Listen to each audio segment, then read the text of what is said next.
Amen. Ben, vous me avez bien aussi, peut-être. Oui, il y a déjà mon corps fang. Et bien de mon tête. Mon père est là. Je veux se dire peut-être. Ah, Yesu Krisa mavara, yebiratam, mabunawa, manyagawa, egoma, bangamani, zaga Yesu, zamavara, mayeta, baby away, zaga Yesu, zamavara, gowaga, mekodeni, onayaki, onayima, balama, malumasa, kayinama, kakatima, vokora, bibiyawa, zaga Yesu, zamavara, mayita, bibiyawe, zaga Yesu,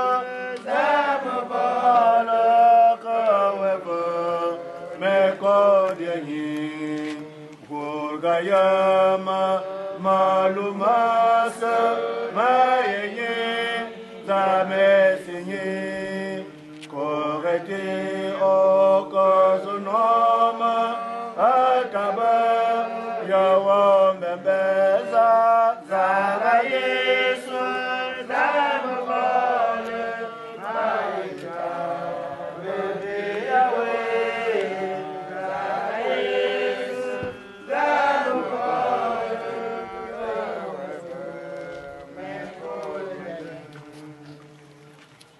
Boza.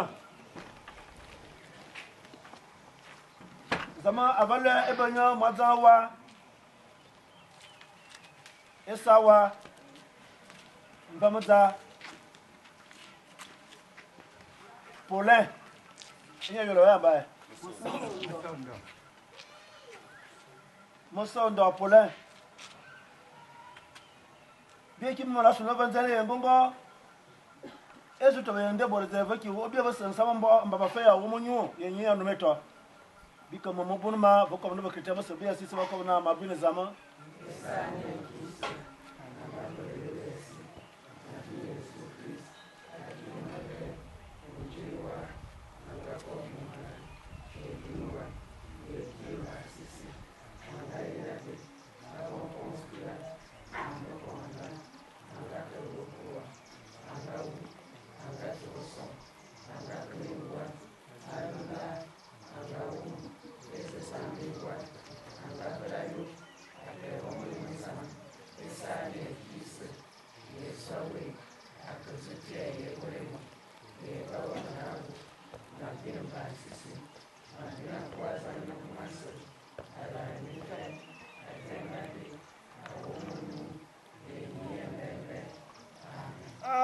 Yesu tagama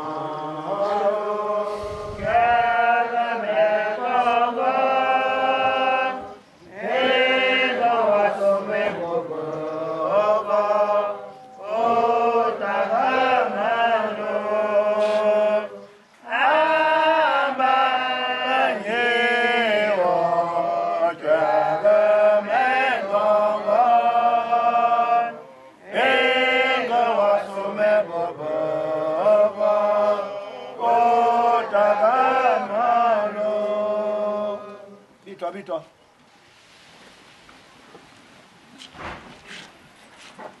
Biya examen. Ayave. Malewa moto edosi ata. Waikin zam. Mulome mabe kima yela na zam. Ayave nguwa bala bebot ata. Visa akabranyi. Ngibe zamele bowa abana aboko mayane alwo wa yana nya mabune ma anu men alwo wa yana tara ya dambo fon ba yana kiri ba mo bu mi amasa eba zama amuna yana njale yengongo yake na enya balen yete sai mo mete amen ma wo kego yayo aye suwa wale ma ezu ebewo eza awe ngongo ma ezu ebewe aye sonyewo so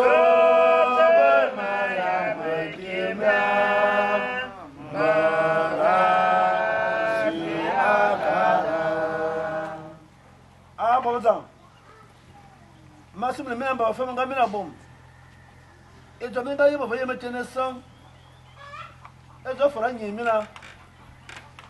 Give me a ballad of Mangabina bomb. Amuna Emma Mangao, Emaki, Mangaya, and Mina, also saw now Chris and Gau, a Calabeda, a Valentine's and water. I got the Babu Malula.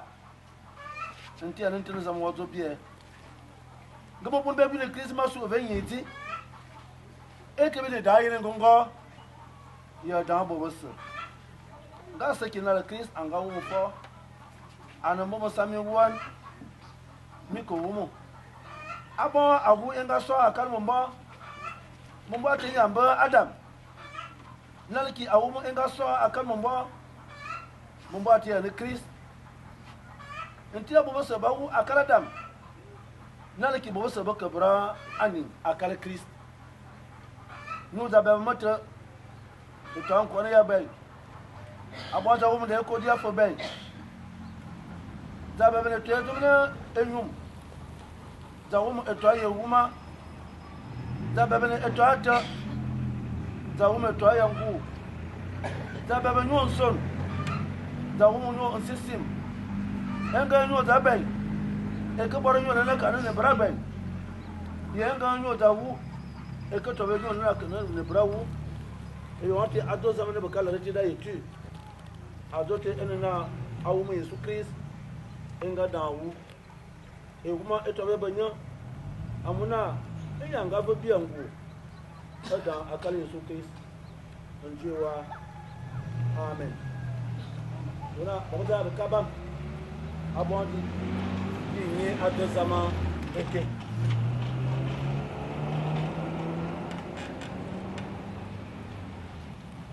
à deux amants désolants.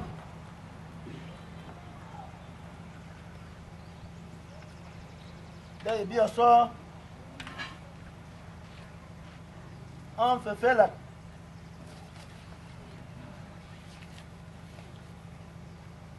Bisebento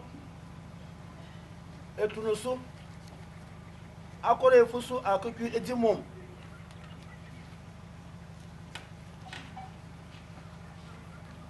Bisebento etunusu akore fusu akokidi mom bi one land aduna atofil mangakana ntenom oswa emma so yesu agabo ya yele sotere ya kopi emus agaberban bala amana go minto angatok machi me ya wala simi abo angamana ayene mindu angasi ne bo ato enyi welere bo diwa buina awu me ato alere ki bonu modumo mini akobe ki yabo modumo ya alo zama ato e bonala angatu bona mita atama ko yap e Jerusalem da yana eto mo tara anga kamina eto eto manga bomina amu jang anga ko batem mun wa aliya abamudu ne ya no batem mun anaminto mi bonton ningas ne na atan ya bondi ne waye abratia ni ji awen sai nyena sa mina me ya ayim mimbu ngati mo bon garemen anga tok ya nyede ngami me ye ngo embu sisimiki dayezu ebemina vala mi ko to bonga nye bam to Jerusalem afana jideso afana samari ya ko ki muswa musi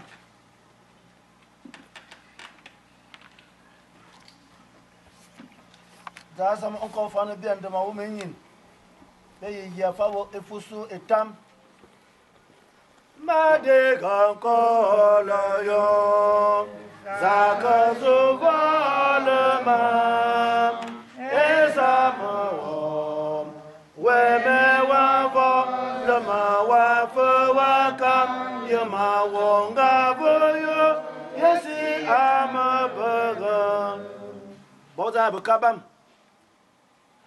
ebe Yesu Christ mi demema eni mo wura bo di so na be menala afal mi wo vale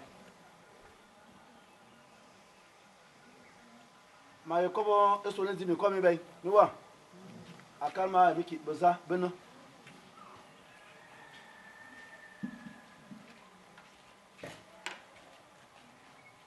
bien-aimés en Jésus-Christ,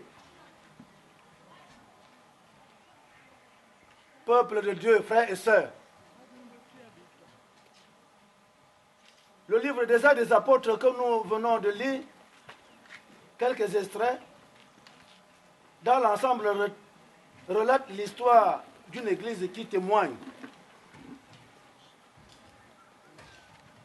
pour notre gouverne. Il a été écrit par un médecin appelé Luc, collègue et ami de Paul de Tarse, l'apôtre.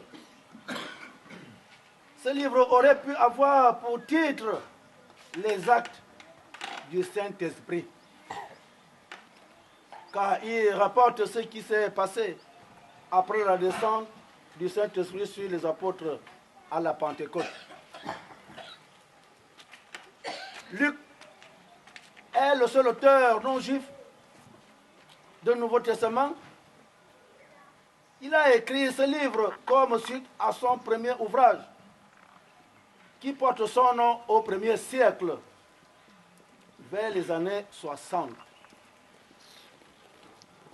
En effet, les 12 premiers chapitres s'intéressent essentiellement aux activités de l'apôtre Pierre, alors que les chapitres restants sont consacrés en grande partie au ministère de l'apôtre Paul. Le livre des Actes des Apôtres nous apprend beaucoup de choses sur l'Église primitive, ses foi, ses peines, ses victoires, et des drames, mais surtout à particulièrement son expansion dans tout le monde civilisé. Actes nous rappelle que la vraie Église est celle qui témoigne jusqu'au retour du Christ. Oui, peuple de Dieu, chers frères, le thème de méditation que l'Esprit m'a révélé est tiré entre les versets 4 et 8 du texte que nous venons de faire lecture. Le thème fait état, 1, de la recommandation: ne vous éloignez pas de Jérusalem. De la promesse du Saint-Esprit: vous recevrez une puissance, le Saint-Esprit, survenant sur vous, et d'une mission, et vous serez mes témoins à Jérusalem, en Judée, en Samarie et aux extrémités de la terre. Ne vous éloignez pas de Jérusalem. Vous recevrez une puissance, le Saint-Esprit, et vous serez mes témoins à Jérusalem, en Judée, en Samarie et aux extrémités de la terre. Oui, peuple de Dieu, 3 mots-clés forment l'articulation du thème de méditation. La recommandation, la clarification de ce concept donne ce qui suit. Action de recommander quelqu'un, c'est conseiller, exhorter, ordonner, etc. Une promesse, qu'est-ce que c'est? C'est une assurance donnée, un engagement, la prise d'une ferme, une résolution à. 3. Le Saint-Esprit. Chose promise. Qu'est-ce que c'est? Comment le reconnaissons-nous? Selon l'Ancien Testament, il est dit que c'est l'Esprit de Dieu. Le Saint-Esprit est lié à la puissance mystérieuse dans le vent. Exode 10, 13, 19. Et dans le souffle de vie, Psaume 10, 29, 30. L'Esprit est à l'œuvre de la création et il est aussi à l'origine de toute vie et la maintient. Si Dieu retirerait à lui son esprit et son souffle, toute chair inspirée ensemble et l'homme retournerait à la poussière. Job 34, 14, 15. D'après le Nouveau Testament, la connaissance du Saint-Esprit, directement liée à celle du Seigneur Jésus, il est l'Esprit de Jésus-Christ. L'Esprit de Christ, l'Esprit de son Fils. Acte 16, 7, Philippiens 1, 19. L'on reconnaît le Saint-Esprit par ses attributions. Entre autres, l'on retiendra que C'est l'esprit de sainteté, de vérité, de sagesse et l'intelligence, esprit de puissance et d'amour, esprit de douceur, esprit de révélation de la connaissance. J'en passe. La mission de témoigner, le terme mission veut dire pouvoir, charger, donner à quelqu'un d'accomplir une chose définie, fonction temporaire et déterminée. Le terme témoin, quant à lui, vient du verbe témoigner, c'est-à-dire le signe, le servir de preuve, peuple de Dieu. Je voudrais attirer votre attention sur l'analyse et la compréhension du message qui constitue le thème central de notre méditation de ce jour et tirer le lien théologique du présent message avec nous, qui sommes ici rassemblés dans ce temple. Ne vous éloignez pas de Jérusalem. Vous recevrez une puissance, le Saint-Esprit, et vous serez mes témoins à Jérusalem, en Judée, en Samarie et aux extrémités de la terre. L'ordre de la recommandation est toujours donné par la même personne, c'est-à-dire Jésus-Christ. Mais aujourd'hui, cette recommandation s'adresse à toi et à moi. Jérusalem, la capitale religieuse des Juifs, c'est représenté par l'Église, lieu d'adoration. Jérusalem, c'est Dieu ou Jésus-Christ. C'est en état. À Jérusalem s'accomplirait la promesse et non ailleurs. Non ailleurs. Ou encore, c'est étant proche de Jésus-Christ que la promesse s'accomplira. Vous recevrez une puissance, le Saint-Esprit.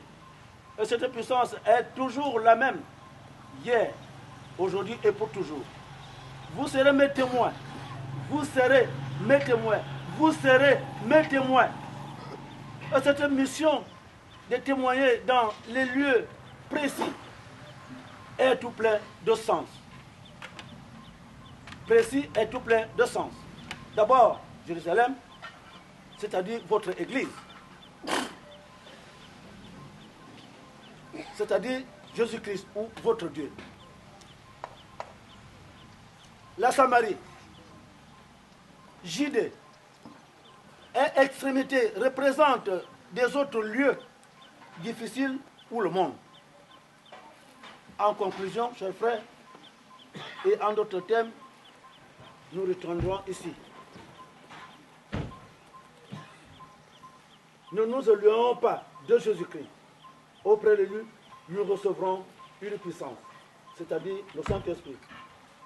Nous serons ses témoins par nos actes, nos comportements, nos paroles, dans nos églises, dans nos familles biologiques, dans nos différents lieux de travail, dans nos formations politiques, dans nos villages, quartiers, en un mot partout où nous nous trouvons. Quel témoignage fais-tu, mon frère, ma soeur? Est-ce que le témoin de celui qui a reçu le Saint-Esprit ou pas? Amen. Babata bakabam bamna President le karal robi nga. Abala bi to vient aussi. Il y a Fatima où vient était. Il vient de brasso na bon boyen zama fa ya ben vient be wu ba wi. Bia wu fa vient, que dia se bien mekus nga. Aba wa yi mo wi on était. On a dit mekus. Voilà, mais comme à quel moment nous mouvons, mais qui fait Laurent à nous placer vos caralo. Et quand l'arbre est en langue, quand l'arbre est en la calme, il s'est mis tout. Pendant qu'il y en a toi, il y a. Ben dit qu'il y en a en la calme, il s'est mis tout. Pendant qu'il y en a en la calme, et maman si c'est qui, on va se boire. Ezeza abemetomite ne wanga vakala na bobote bombo mulumete bombo obligé na bozona ana bisemito mito siki mito minga batam nsisi miki wonga zo tawboro onyo wala robot etamba ya nabo wana e kalar ba mana lain bi bo bana lu e ya ti le kalar te nya nun to yete bo ma to bana me da kien me kama kien mo bangu mo bom abana dile na nya am vete e vo ma ko bi da tellement bon aba yesu azakore ezeza ba ye azo baye bena mita ko ya Jerusalem ke bi wona nga mita ko ya dia ma ko ba mbot ma bu sulan bita ko ya Jerusalem bita ko ya Jerusalem bita ko ya Jerusalem e Jerusalem ni abere bi abima vala abima yili abima abitema bo Jérusalem soso ane zadue yo no fa bebe ye zadue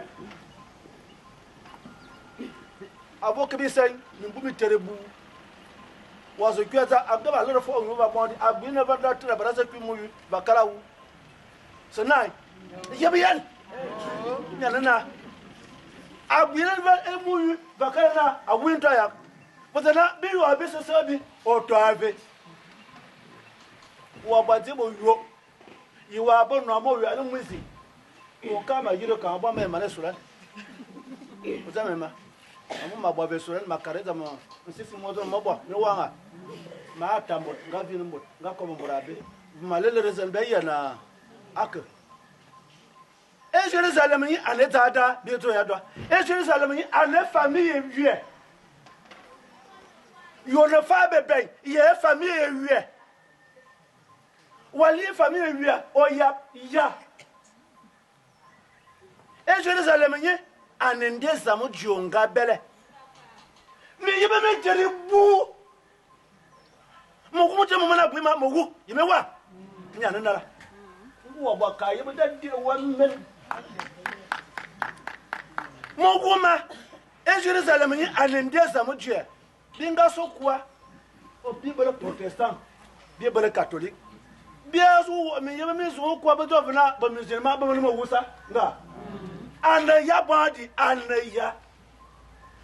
ana ya body wo ko a protestant wo ko don samo ya me mi gulu yefa o kal wa don sama me mi gulu asiro na awa ko zama ba kuma ta mama tolon fon ban o se catholique mandama sama sa me sinyi monta me femme va e yo la Dieu enyi abo ke aso na ane tira bo vana abebe vana retour à l'envoyeur embara na ketel mo bo evolve nga so sena amba protestant so bo yo va mi yebta ya mi yebta amba watama ya lenga se makoba ya be masele bia be sese amokan bazama ba ka tie mi wa be koba nyo wa eboro wo li ya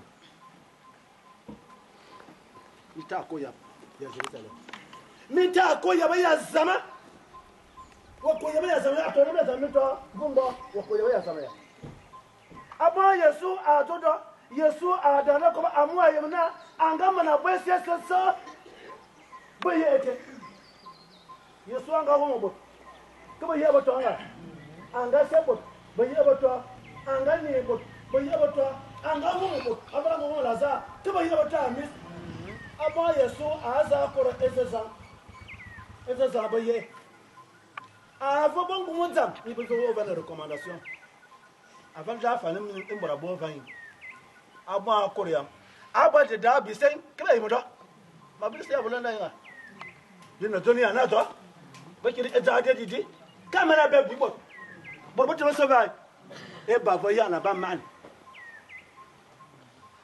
bo te bo na man na mita ko ya Jerusalem mita ko ya ye mama mangabo e mama so nyamora abo onam o famille kama famille akatel mo bolu akaya mo vat ayima bambana ngama wu kiri e bon mama be libotela etezam si anana masile na ye bon bete be fa tebe tete ete samba tele ngenal momo ba yana sala amun me yen bana sikayong eden bola don ndondom sikayong eden ondet mi wa akalabot eden ondet akalabor dali eden avalete amuna abodi tibana yela aval ma be agulu ya ma bodi ezal bi tele bodi betra yela na babu fambe mbubi babat babi nga be mbubi babat ha eto ebo ve bonasi awa barazu wasili top wa barazu akamaje selo fo barana da etiran buji o ka fo ngwap ko yene ngwap awa barazu wasili ba dana ende buruje e famille wie enya luwa telendenda o do fa do ban ma ba ta ngana o ta ba fala aba be li onbus aba yesu akoba yebati mo foto ma ke bra kuma kabin me te mo fo ma bay e ma do mi ta ko ya Jerusalem me wa bra ta ko ya ba sama bay ongo so église évangélique du Gabon abo mbele ya zam karo bele zam okay oku abo abo ayo na as amana sibi wa barabara église évangélique du Gabon ke junga tu edale nga wa tubuza yebaya wa tubuza atatuma bodi obraso ngumi samulu wale zama yi ke wumba be zama yi mba be ba ato ne ya be den akati abra no na eto mzam etiti nyewanga edu mva bra sete ba de mbo ya yo nganal mo ngamo tikira ba ma ye no fa ba se be etam mo bo so ko ba ya famille be je mbombo na a ma na fe mu wi ah mo so buya oso mama so bin ngene be se le na evan afra brazura wa ma manzim tele nyamba ba ite e borba na bon akale borda bondi e donende e donando ndondo sayon mi wanga sayon de be kabakpo akale borda de be kabakpo na e baba to bondi ba wuliki falu ba tele mo so ba gula okwa de mera tele yi so ya de fe na maya de fe bi li ya we kwal bu fo bon to bi li we kwal li jo e mana be we sa lo sonu bo za ba kabam abo be lo mu on loto on biava bi mana wo e dira bana abo yesu amana zo bo yena mita ko yo ba Jerusalem a borba so tere mureten azona mi yema mbambana abo ma yakuri za za ma yeko me li bete mu abam ah SS mangabo ni to bete mu abete bo za ba kabam mosu amasi en na mete e famille wa mete mo vo mosu se bek pour ça ayala bote mu ayende borzai on silwa bia so be wete na on les a valé témoin ende borje on les a valé gagner ende borje yenga nye atamobot yenga nye awibot yenga nye atona nga chama nga nyaba nga gbele ya gbele basa nyafu bo wa mene tam ay gbele mbofo mi wanga ay gbele mbofo ay fa gbele bo wa men amoje yesu atoda amu ay mena ese sanga mana bo bete mu abembanya onfom bora bi bomba yefom bete mu aben baye ba bomba bete mu e ba to bana e zama se ngali ida bo mende boro zaman bus mira mais c'est là en temps malal mira zamazin ye yesu bita ya bondi bia lili yam nsuru wo mita mo bayu no wa bia be ze silen temps abe mam se be bo abe église den mi wanga ya bia ze silen awa ana ko wa be aso osu anumbus mi wanga mama na fete ma da ko famila mama na fete mama wulfu dute bazanda baye masile dia ntan baye masile ntan ye sama babo akati kaza me madam me telemo bo amuna e yentetu no wa mo bodo ma yake baraka man ro flasi bo lo e bo baba wo flasi bo wa e bo baba wo fufan baba ba wo afo me wanga on lo to ma kuma bia me bi da telemo bo on na on no zafalen ganye e be nde boruje on nous avait le témoin à Emam, Bessoua, Yabomvam, Bengali, on nous avait gagné. Yenye a tameli, yenye a komeli. On nous avait gagné. Bon, yenye a komeli, Briabla non vos. Faut faire encore, ainsi qu'à le faut faire en mode. Nga, encore au baba, ne va pas face, il va pas bambot, ne va pas face. Baba mbord, mon wo. Un bravo, il y a le baba. Ne wanga, on se voit à Faboton et l'élément de la Kati, Bangayan Evi. Un broni, à Moubangalabaya, nga, ka, Yabay le Lamot. Venant à Yabanvin, Carden and Madame, Abba Woody, Yabao Sebi, Quebec, Burasa Akala, Sirena, Menazavan Gagne, Abbe and Deborzan. Ne wanga, Abbe saying, Esona. If we were saying, au bureau, on nous avons gagné. Yanga nya ville maki. Abadi borba baba ni kuba kuma tawakum ayana kimar manyan. An maki. Me yemete me na gumi abin.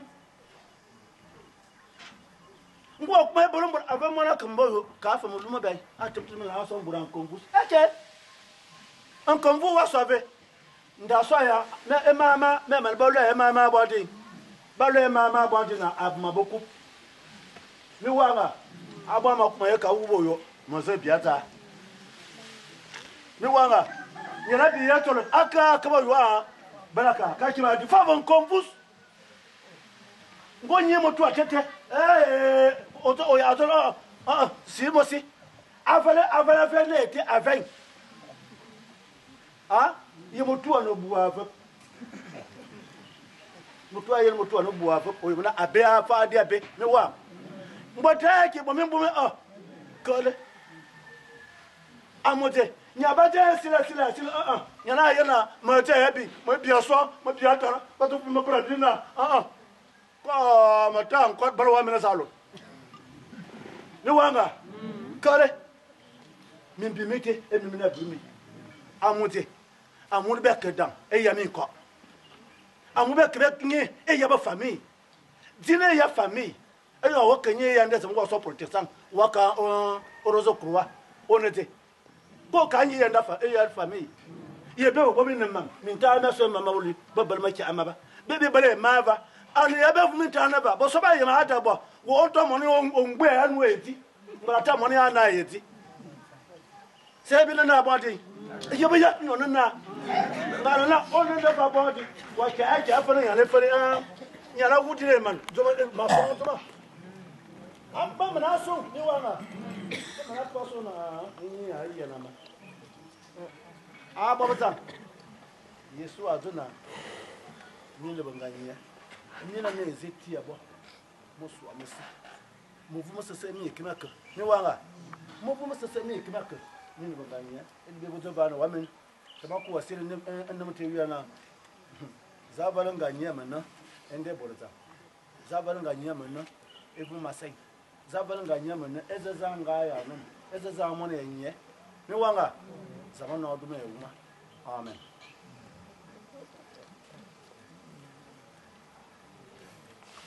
Ura abodi di no di bobo zama fara abo bamba anu aso na kurunkun embur waya ki barayin bi ya barayin nga eta metam ali fa obodi amo Yesu azuko yena me ki ma barayin on mis ma ya mina livia on nemete ha nemete wawa se baba bi aso na zai ana ole za aso na yi ananya o ta zo je tele za ju amfin ayi ma sai ya la mono yo ya baba nam mono ta wa ye kan banya tom so ya tigi anyo na be baba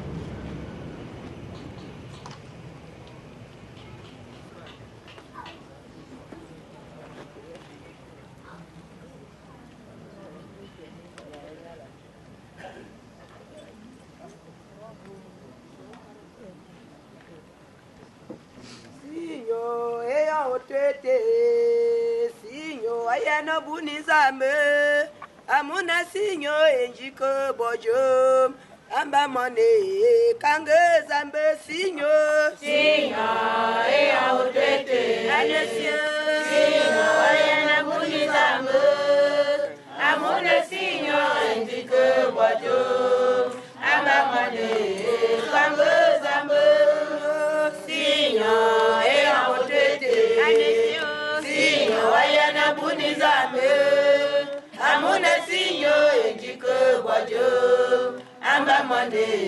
kange zambe wa bwengu e mama zamavo wa bwamve mama zamavo yo abwana na angajo no boye sai amba monde kange zambe sinyo e otete anesio sinyo ayana kuni zambe amuna sinyo jiko kwajo amba monde kange zambe sinyo e otete anesio sinyo ayana kuni zambe amuna sinyo jiko kwajo amba monde kange zambe yalana ya maye yalana krisaya Abi mesaya mengabwe mana mamenezi mana mamenezi maye yalana ya krisaya Abi mesaya mengabwe mana mamenezi maye yalana ya krisaya Abi mesaya mengabwe mana Mbura diakones motolo ya kokete Abi mesaya mengabwe mana maye yalana ya krisaya Abi mesaya mengabwe mana maye yalana yawa maye yalana krisaya Abi mesaya mengabwe mana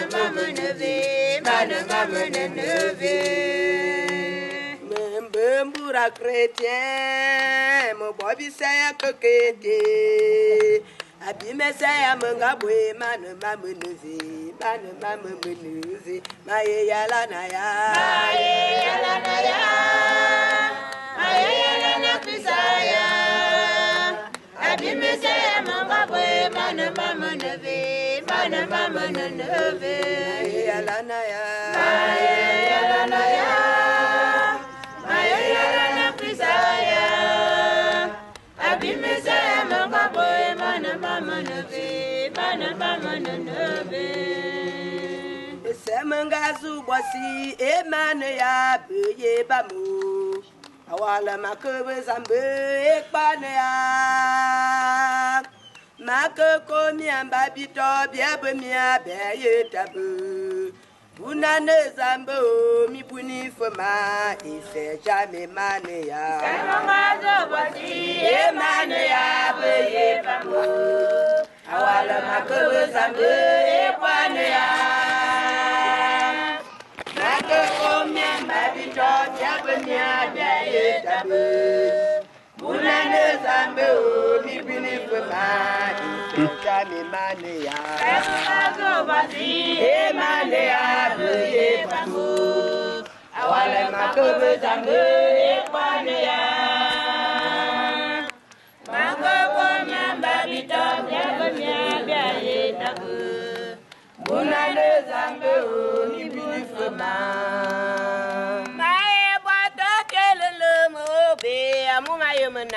Yo wazambo mnyano nyambalu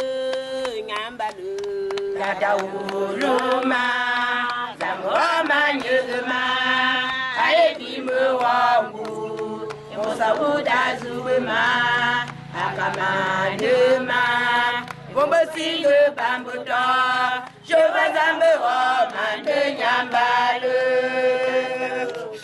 Dada uluma Zangoma nyuguma Aebimu wangu Mosa uda zuwema Akamanuma Gombo singo bambuto Yo wazambo mnyano nyambalu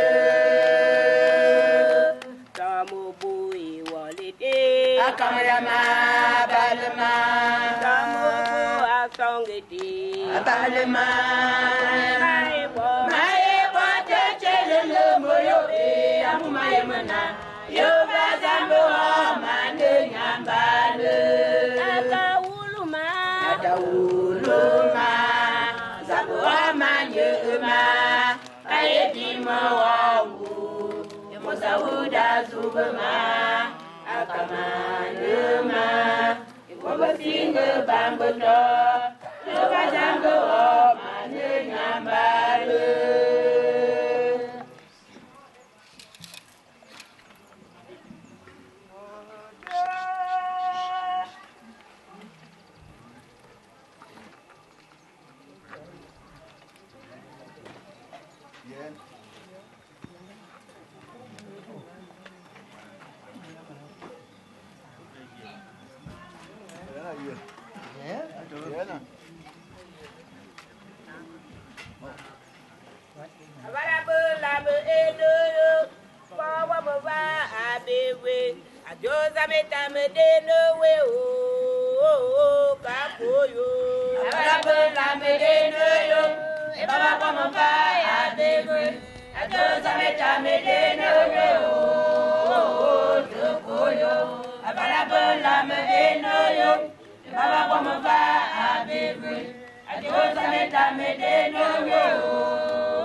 Amen.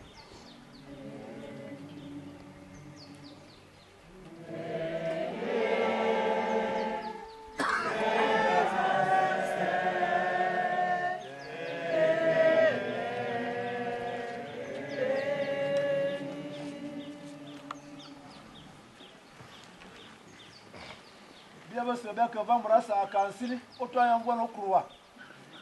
Non, on va. Il est quoi là, fiaté. On nous a gagné. Ah, Abessine. Et de Bourdia. Abo Momo Sona, Abo famille, Abo Essay, Abo Ande Bolete, Abo Ande Zama, on nous a gagné. Dis la Zama.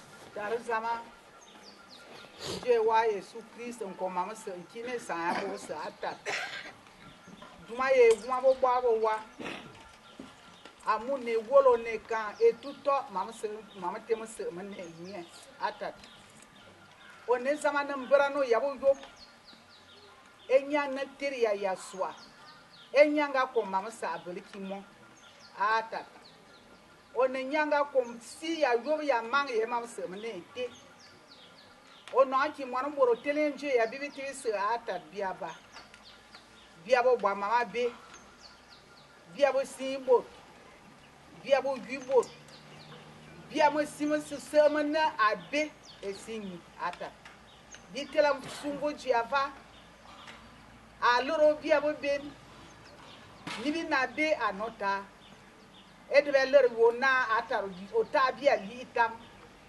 ngoli bi etam bi ku amusi da burbia ye mamen ata womo ye lana ma satana mane ya bia ka ananga ka ele ata bia na aka bi oyomo ya satana nga abo esula ni bi fo woji amunga be gwan koma na wi afo nga be abo ki mamuti anu lojo mboro fo ka en so afo nowo azubia ko nibi na ngamo fe bin na boza ye baba tam ye baba kom ye baba lere suso ye baba nanga atama teme ye baba nanga agwele atar bin na ngamo fe bitel fi dara wamen bobe bie lomo sisimi ki wia osu to abo bie amu be jam anibi tumbe jeme du sibia ye miki tambe bo atar vo wamen onabia lere zene ya suso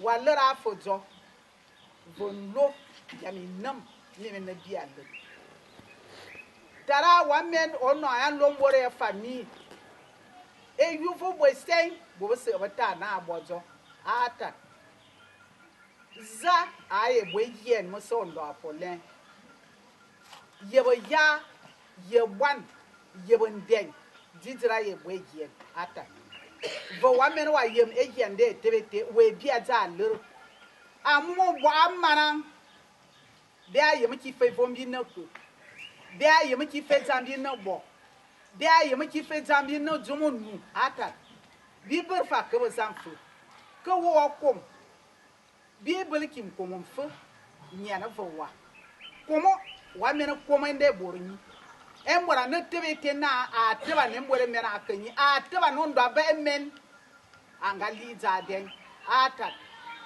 bi kwaya bia yem ki fe zaman no bi no bo ni na me mane bia zaman vembora ne bia soan ane wala na wa ata ota bia mumvus ngolu mo bia mvu bi fa bo bo biran bi fa bo bo biran ne ba ka ba gwintu ata wa men za atowo bia lewa atar Yesu Christ bela wo mo boy teva e won we ku agwar na me bomba me bor so me no vom ya me mama na ambomba ma atar o ta bia libi na mo boy teva amunzu obele bia onzu obia bia atar se vo bia tam mo vom se makma tewa aval bi tv teledi dara wa me no kolo e vom bor won aval bi no vadi e won we ku agwar na bo e won we ku avombo mo fam mi o ta via ni mo bo ata wa me no to yo e be pastor avokar bia mo zomote ni bi bo ana ati ni bia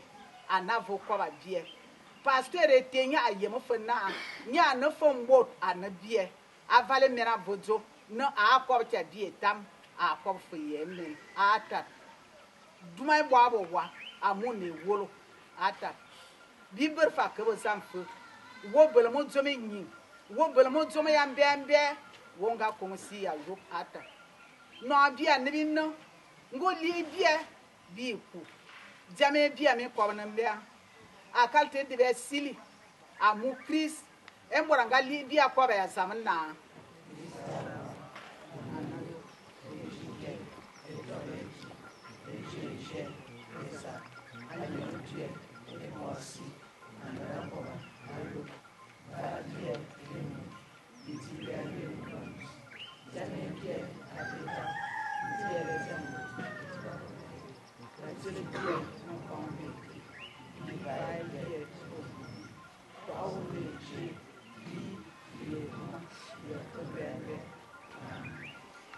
Il veut famille en cover.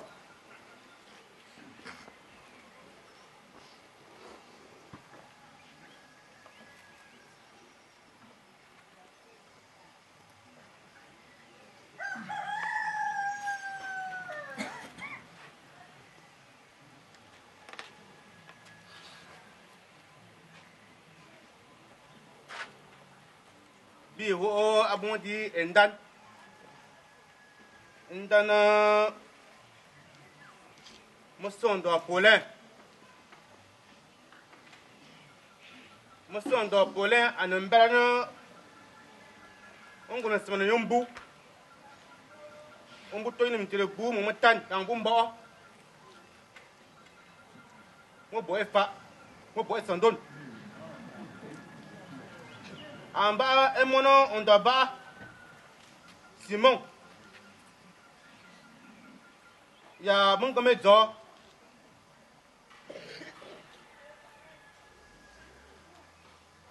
ango sumbu sikore ben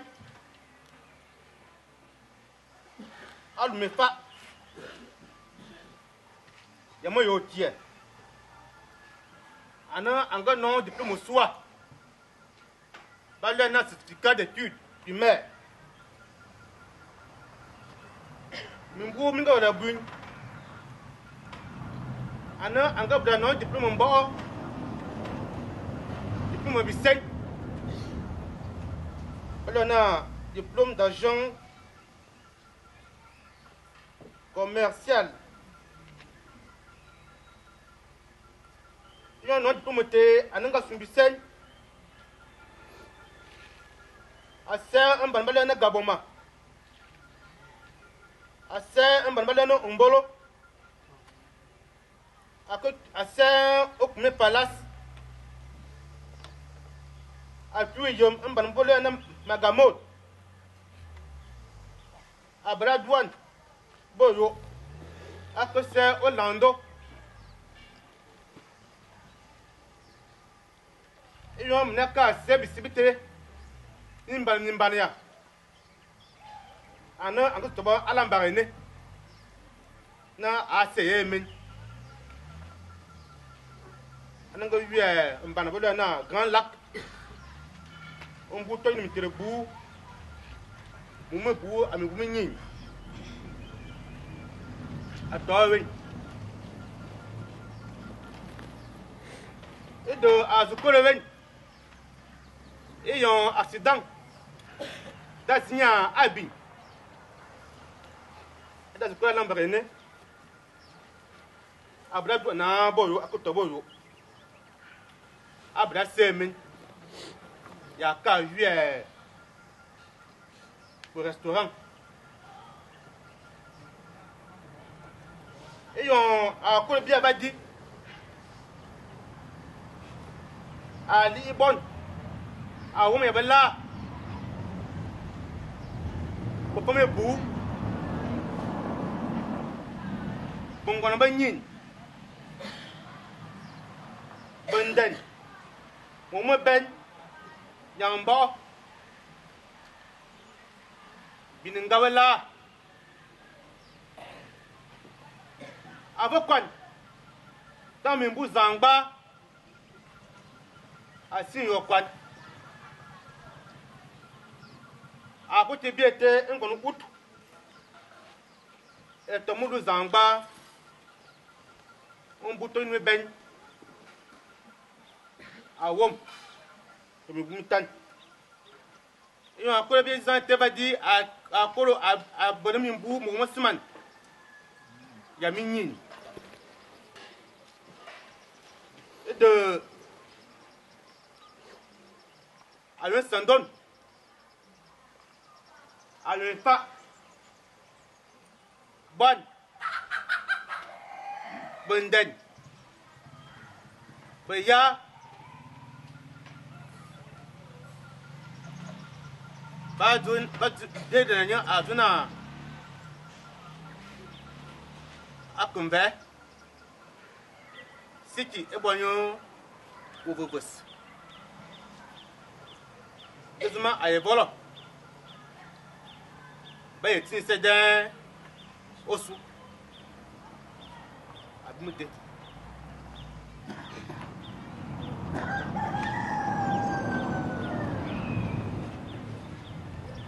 ma wuri kila ba nyana yom e tele mborna wa ko ba me wa nyana bota abraham amana ko ba da wura ma ba ma wuri ka brato yembo fa beleta ma wuri kila ba nyana yo e ke so e ka ontum abo ngum mbot ha mbot ya amana kale zam sasa awen foto ni ba tawo nyana bara bona abondi biazia adibo e wala abana dilirna esawa yeme ya toban bamba nye abende borja ye sije ye famille yue ye nde samaje ye region yue me wanga zaga mena bame para bagana alera yesus aba le bobaye akala mena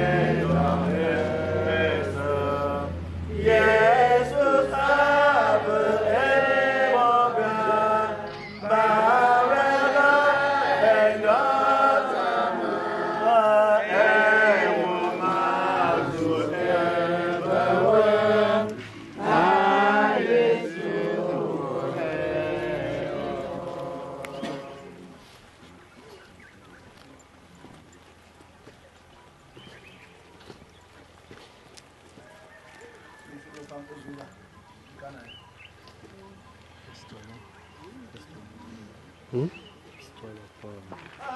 Yesu tagamala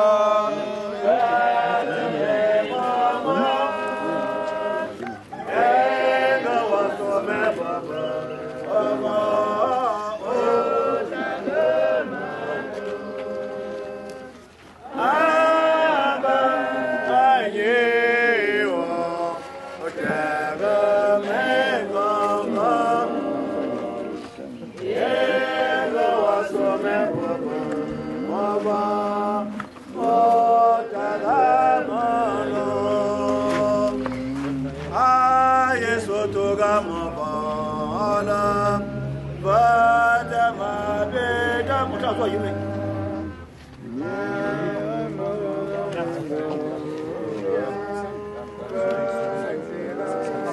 Nicolas.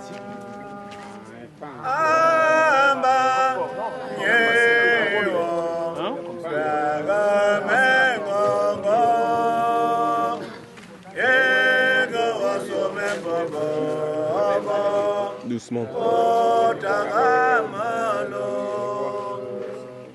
Il y a un abraço. Voilà, bonne famille.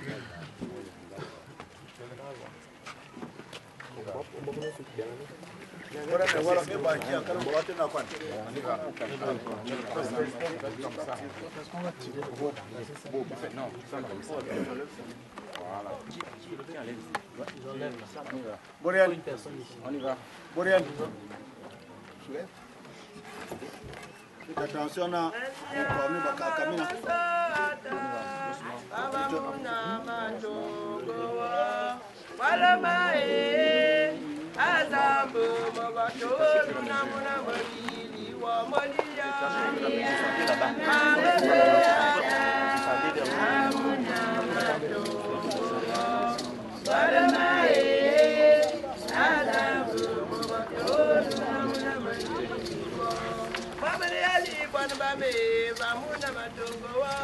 reculez.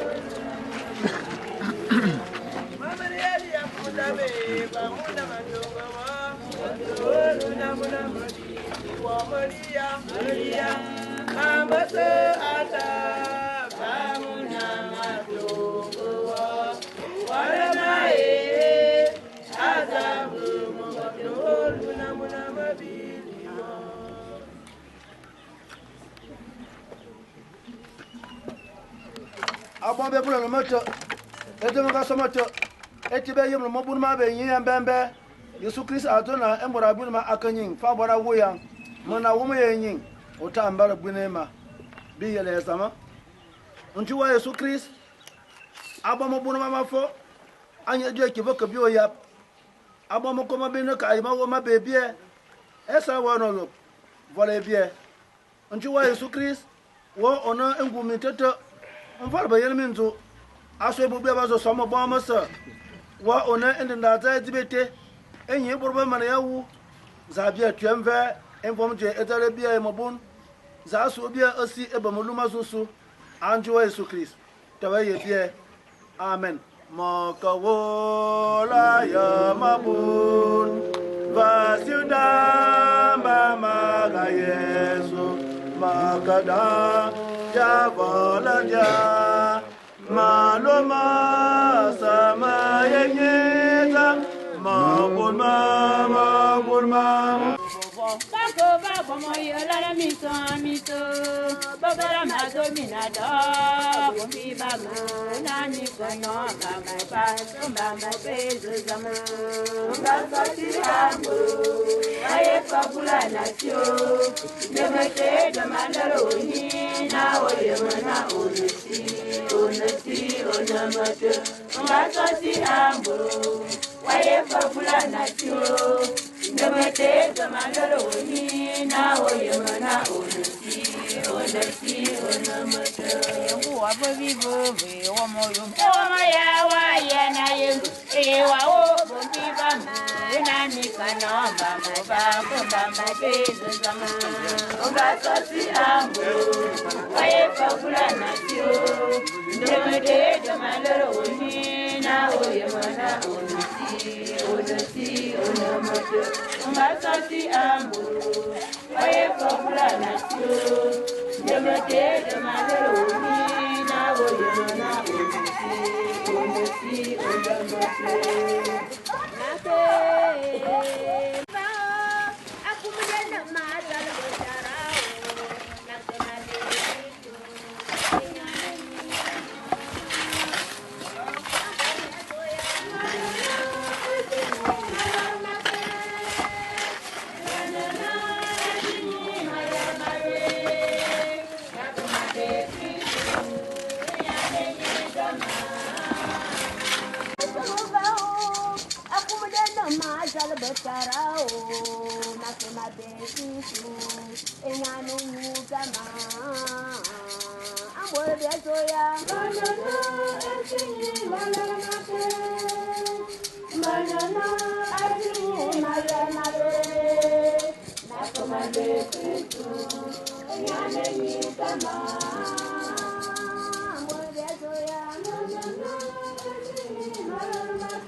Mara wubie afa bon be obiva tutu onanye na yere wa bomana ni mara wubana ha nya no so no ko na bar fadona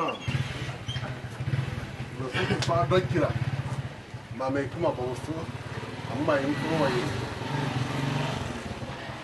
mara sun biyo kan ento me wubu sanga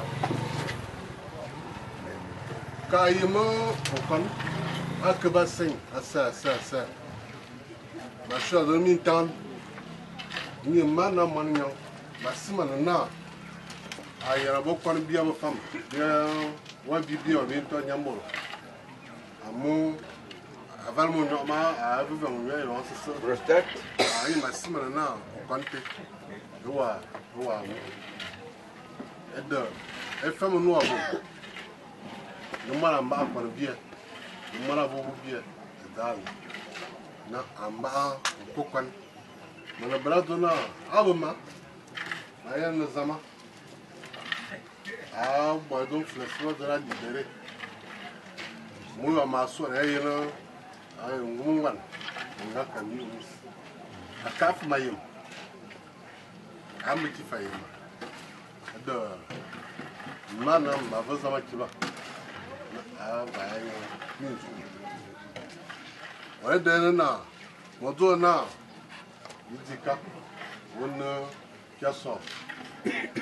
kyasa yawu abina da bavalu la trada adda be tir matire be yera tele malonda malonda na mame boma za parowin wa kuro na banga vo damizin ne ko yin lumo no lumbo Lumo. ah na ndate na azwalera akure va ya malonda kuma yo ko engineering bala engineering markawi ekulapan ya engineering Ama yenaji.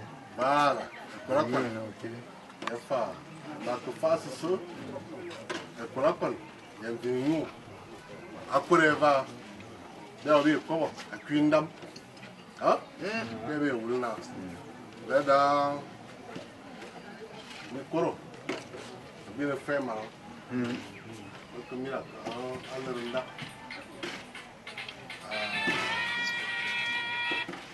Aisha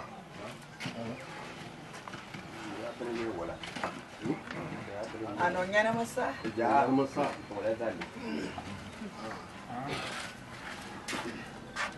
ada farma te ha akumi ala nda mazu kwa ni ya bond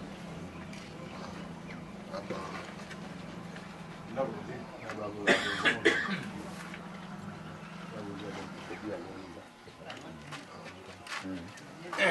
Tepat mana? Kan.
Gigi, gigi,